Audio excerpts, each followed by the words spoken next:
জীবনধারা আপনাদের সবাইকে জানাই স্বাগতম। শীতকালের দুপুর, রোদটা কি ভালো লাগছে বলুন তো। আজকে কি রেসিপি করা যায়। কিচেনে গিয়ে দেখি পালং শাক আর বেগুন আছে।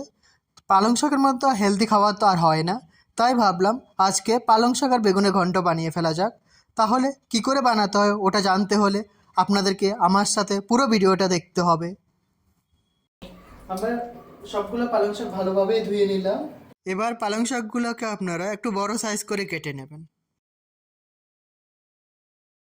আপনারা দেখতে পাচ্ছেন বন্ধুরা, আমি অলরেডি পালং শাকটাকে সুন্দর করে ধুয়ে কেটে নিলাম। আর সঙ্গে আমি নিয়ে নিলাম একটা বেগুনটাকেও ধুয়ে নিলাম, একটা ছোটো সাইজের পেঁয়াজ ওটাকেও ধুয়ে নিলাম, দুটো কাঁচা লঙ্কা ওটাকেও ধুয়ে নিলাম। আর আমি সবগুলোকে ছোটো ছোটো করে কেটে নেব।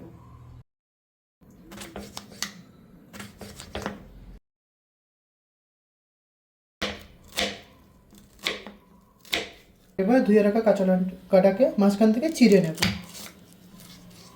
এবার আমি গ্যাসের ওভেনটাকে ধরিয়ে নেব আর সাথে ধুয়ে রাখা কড়াইটা আমি বসিয়ে দেবো। কড়া গরম হয়ে গেছে, কড়াতে আমি এবার 1 টেবিল চামচ পরিমাণ তেল দিয়ে দিলাম।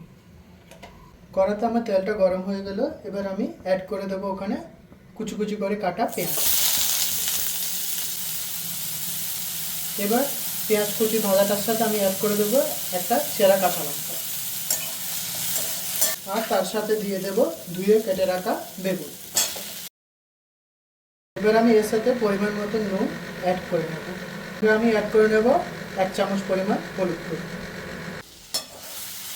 বেগুন আমার ভাজা হয়ে গেছে ভালোভাবে, এবার আমি কেটে ধুয়ে রাখা পালং শাকটা অ্যাড করে দেব। এবার আমি বেগুন আর পালং শাকটাকে ভালোভাবে মিশিয়ে নিলাম। এবার এটাকে আমি ঢেকে দেব 2 মিনিটের জন্য সেদ্ধ হওয়ার জন্য।